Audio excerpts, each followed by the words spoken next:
Does anybody recognize this man? Not too many people. They've been very fair, actually, for the last 3 days.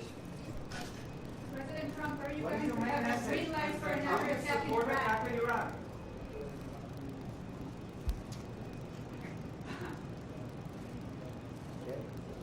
Mr. President, how quickly should we hope to move to phase 2 of the peace plan for Gaza? As quickly as we can. But there has to be a disarmament, you know, that we have to disarm with Hamas. So one of the things we'll talk about, certainly, but there has to be a disarming of Hamas. Otherwise, very quickly, yeah? Can you say anything more about the explosion in Venezuela that you mentioned in the radio interview? Did the military do that? Can you share your details? Well, it doesn't matter, but there was a major explosion in the dock area where they load the boats up with drugs. They load the boats up with drugs, so we hit all the boats, and now we hit the area. It's the implementation area. That's where they implement, and that is no longer around. Is that the only strike that the U.S. has done? I don't want to comment on it. President Trump, yesterday there was an explosion overnight, and the Russians say that Ukraine tried to hit the residence of President Putin.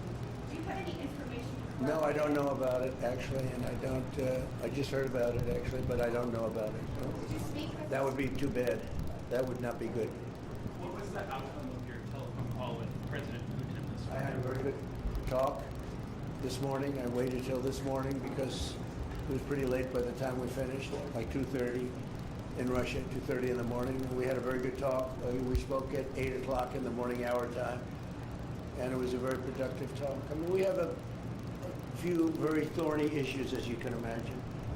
He knows about thorny issues probably better than anybody in the world, but it's working out. We have a couple of issues that we're going to get resolved, hopefully, and if we get them resolved, you're going to have peace. You're going to have Ukraine losing 26,000 soldiers a month. Can you believe it? A month, 26,000 young, beautiful soldiers, and plus some people in Kiev, and relatively small, but a lot, you know, still people, and it's a lot of people. But 26,000 soldiers were killed last month. Yes, please. President Trump, are you going to allow Turkish forces, or do you expect Turkish forces to be stationed in Gaza? So I have a great relationship with President Erdogan, and we'll be talking about it. And if it's good, I think that's good. And a lot will be having to do with Bibi. We're going to be talking about that. But Turkey's been great, and he's been, you know, excellent as far as I'm concerned. I don't know about you. To me, he's been very good. Can we get another question? Sure. Yes. Can you tell me a little bit about your relationship with Prime Minister Netanyahu and how important it is for you to see him be pardoned by the Israeli president? Look, he's a wartime prime minister. He's done a phenomenal job. He's taken Israel through a very dangerous period of trauma. Israel, with other people, might not exist right now, if you want to know the truth. That's a pretty big statement, but it's true. I feel that. You had the wrong prime minister. Israel right now would not exist because they were met with a force the likes of which very few countries could have handled, and we worked together, and we were extremely victorious, to put it mildly. Now I hear that Iran is trying to build up again, and if they are, we're going to have to knock them down. We'll knock them down. We'll knock the hell out of them, but hopefully that's not happening. I heard Iran wants to make a deal. If they want to make a deal, that's much smarter. You know, they could have made a deal the last time before we went through, you know, a big attack on them, and they decided not to make the deal. They wish they made that deal. So I think, again, they should make a deal. They want to make a deal, but sometimes that doesn't happen. Yeah, please. Mr. Trump, WMAI-24 News Israel, would you support the overthrow of the Iranian regime? Who? Iranian regime. I'm not going to talk about overthrow of a regime. They've got a lot of problems in Iran. They have tremendous inflation. Their economy is bust. Their economy is no good. And I know that people aren't so happy, but don't forget, every time they have a riot or somebody forms a group, little or big, they start shooting people. You know, they kill people. And the people tend to I've watched this for years. There's tremendous discontent. They form 100,000, 200,000 people. All of a sudden, people start getting shot. And that group disbanded pretty quickly. So I've watched it for years. They're vicious, vicious people, yeah. Mr. President, the capital of one is, will you support an attack, Israeli attack on Iran if Iran will not have a deal? If Iran will continue with their ballistic missiles and also nuclear weapons? If they will continue with Yeah. the missiles, yes. The nuclear, fast. Okay? One will be yes, absolutely. The other was, we'll do it immediately. Mr. President, one of us from Channel 12 News. What are your plans regarding Gaza for the next few weeks? Well, we're going to be dealing on Gaza. That's why this very great prime minister is here right now. We're talking about Gaza. We're talking about a lot of things. We have about 5 major subjects that we're discussing, and Gaza will be one of those subjects. Mr. President, can you guarantee that the last hostages, unfilled, will be released before we continue to the second phase of the Gaza plan? Well, let's put it this way. Every hostage just about that's been released was released because of me, Steve Witkoff, Jared Kushner, my whole team, Marco Rubio, Pete Hegseth. They were all released because of us. None were released in the Biden administration, none. They were all released because of us. Then we had a lack of releases with respect to the dead. And all of a sudden they started coming back because I said, nope, you said you were going to. We have one wonderful young man whose parents are right now inside. And he's, what beautiful parents, a beautiful brother, sister, and like a beautiful family, and they're waiting for their son. It's the only one left, and we're doing everything we can to get his body back. And the parents just said, hopefully he's alive. And I said, I'd love you to think that way. Okay? President So we're doing Trump. everything we can. Do you have President Trump? But then think of it. Out of all of these people, and I'm not just talking about the final 20. Right. Look at all of the people. What do you think the total number is? 255. 255. 254 came out, one more. Think of that. And we got them all. President Trump. Nobody else got them. President Trump, does the reconstruction of Gaza, President Trump, does the reconstruction of Hold on one Gaza, second. Y'all do you. Just let her go. does the reconstruction of Gaza will begin even before Hamas is disarmed? I think it's going to begin pretty soon, yeah. Before Hamas is He's disarmed? looking forward to it, so am I. Look, what a mess. What a mess it is. And it's been a mess for centuries. Really. It's been a mess for a long time. It's seems to be born for that, but we're gonna straighten it out. No, we're already starting certain things. We're doing things for sanitary conditions and others. But Gaza's a tough place. You know the expression, it's a tough neighborhood. That's truly a tough neighborhood. Yeah, you had a question in the back? Go ahead. Yeah, please, go ahead. I'll ask you about the relationship between you and the Prime Minister. What about it? They said that there is no relationship, good relationship between you. I don't think it can be better. We just won a big war together. You know, if we didn't beat Iran, you wouldn't have had peace in the Middle East because nobody would have been able, the Arab countries who have been fantastic, would not have been able to make a deal.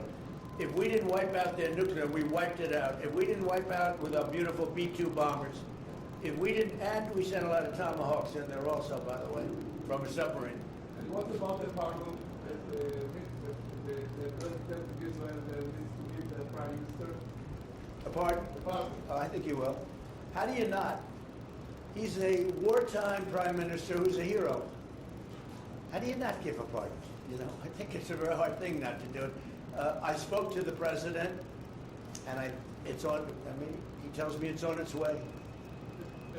You can't do better than that, right? Please. Mr. President, can I follow up on Venezuela? Was the facility taken out by the U.S. military, or was it another entity like the CIA? It was along, well, I don't want to say that. I know exactly who it was, but I don't want to say who it was. But you know, it was along the shore. Mr. President, have you or anyone in your administration talked to Maduro recently? Well, I spoke to him Recently? pretty reasonably, but nothing much comes of it, yeah. Mr. President, can you explain the You importance have to understand what he's done. They've sent billions of dollars of drugs in, but maybe just as bad, they've sent hundreds of thousands of people in from jails, from prisons, from mental institutions and insane asylums.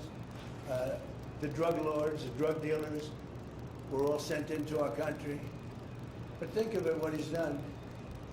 Trump-netanyahu, probably the worst gang. They cut off people's fingers. One man made a phone call to complain about them. He cut off their hand. They cut off his hand. Don't ever make a phone call again. We'll cut off your hand. After that, we'll kill you, they said. That was in Colorado. And now they sent in all of the bad ones. They sent in some bad people. And that to me was just terrible. And they send in drugs. Now, I will say this. 97% of the drugs coming in by sea stopped. We're trying to figure out who the other 3% are. They have a hard time getting people to pilot those boats. But 97% of the drugs coming in by the ocean, by the sea, by water, are gone. Every boat that we take out, we save 25,000 lives of Americans. Thank you very much, everybody. We'll see you. We're going to have a big meeting, and we'll see you in a couple of hours if you'd like. And if you'd like, you can come up and have lunch like you did yesterday. Would you like that or not? Do you want that? Oh, yes. Because some of them think it's terrible. It's a bribe. But, you know, a bribe for $25, I don't know. If you'd like, you can go. And if you don't, you can stand in a driveway and melt. All right? But if you want, will you work on that, Margot? Yes, sir. Is Margot doing a good job? Yes, absolutely. She's a star. She's too nice. Her only problem, she's too nice to you. And you're not nice to us, but that's okay. Margot, take them up and have a beautiful lunch, and we'll see you later. Are you worried that the strike, the alleged strike on whose residents could scuttle peace? Yeah, I don't like it. It's not good. I heard about it this morning. You know who told me about it? President Putin told me about it. Early in the morning, he said he was attacked. It's no good. It's no good. Russian officials. Don't forget, you know, the Tomahawks. I stopped the Tomahawks. I didn't want that. We're talking about, you know, it's a delicate period of time. This is not the right time. It's one thing to be offensive, because they were offensive. It's another thing to attack his house. It's not the right time to do any of that, and can't do it. And I learned about it from President Putin today. I was very angry about it. Do you not have U.S.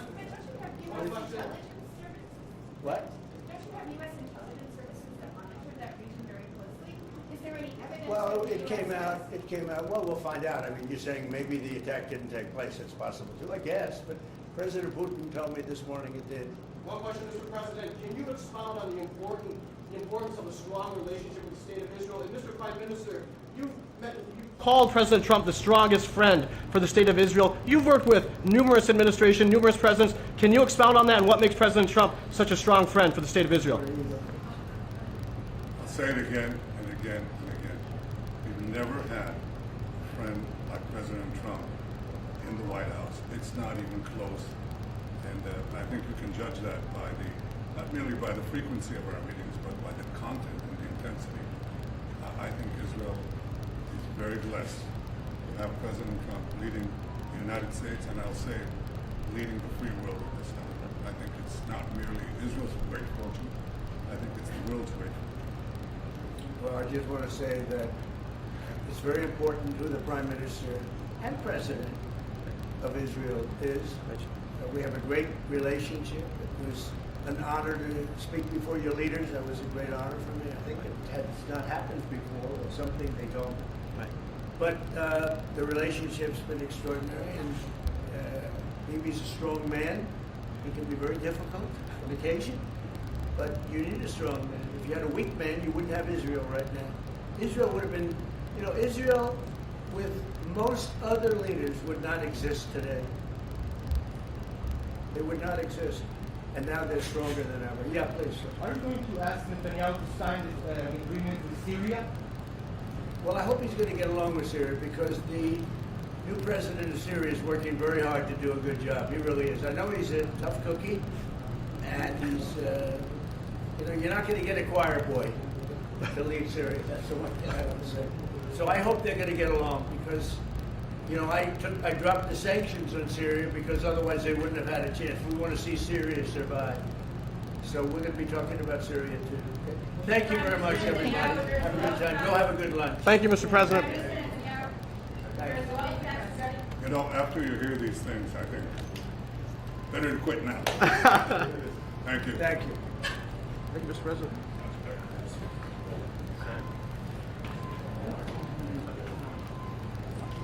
Strikes on Russia.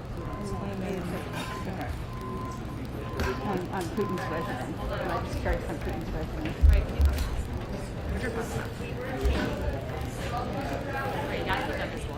Yeah, I asked her.